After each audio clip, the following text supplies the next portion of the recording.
Hello, my name is Angela Swain, and welcome to my dissertation research presentation entitled The Timbre of Voicelessness, the Relationship Between Leaders, Emotional Intelligence, and Employee Voice.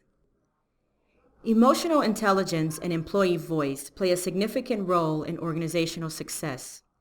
Employees who have emotionally intelligent leaders are more motivated to work, are more engaged in the workplace, and have increased communication skills. Referred to as employee voice, this increased ability to communicate enables employees to express their opinions and articulate their concerns. This study will explore the relationship between emotional intelligence and employee voice. The results of this study may impact talent management, including recruitment and training and development in organizations. In 1990, Peter Salovey and John Mayer coined the term emotional intelligence.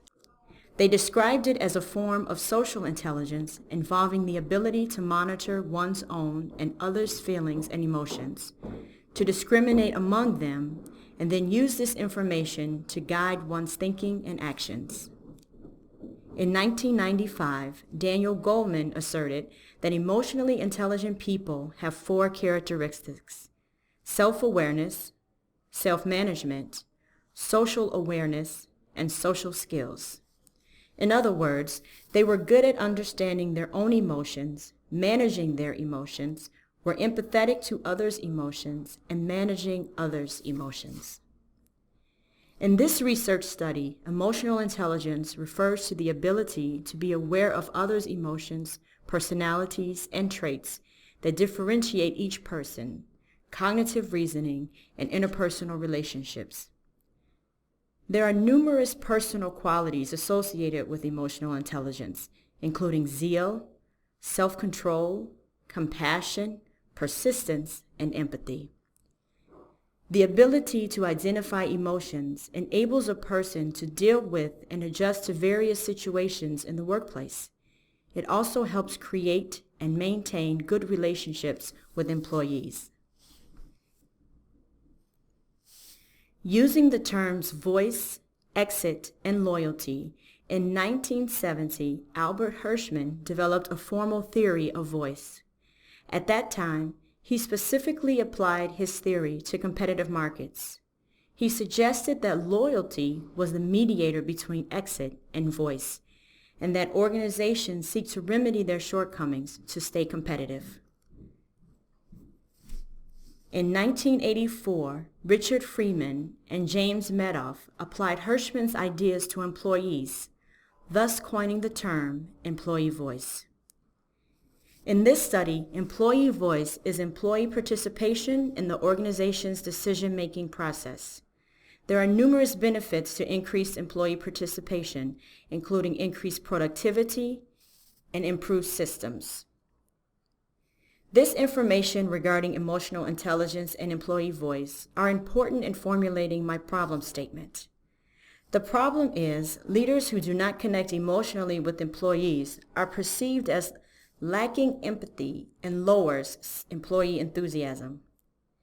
As a result, employees become disengaged and communicate less. Many existing studies about emotional intelligence have not focused on how emotional intelligence impacts employee voice. The purpose of this research study is to explore the relationship between emotional intelligence and employee voice. Specifically, this study will establish the correlation between leaders, emotional intelligence, and direct reports level of employee voice in organizations. My research question is there a relationship between organizational leaders, emotional intelligence, and direct reports employee voice?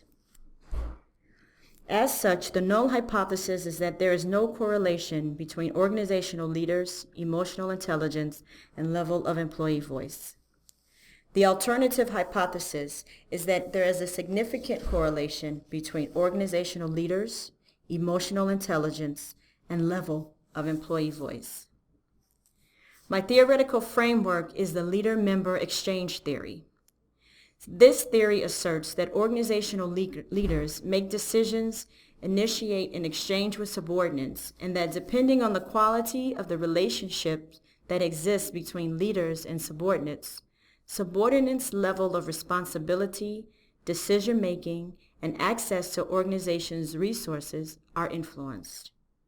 Leader-member exchange theory associates organizational performance and growth with the kind of relationship that exists between employees and their managers.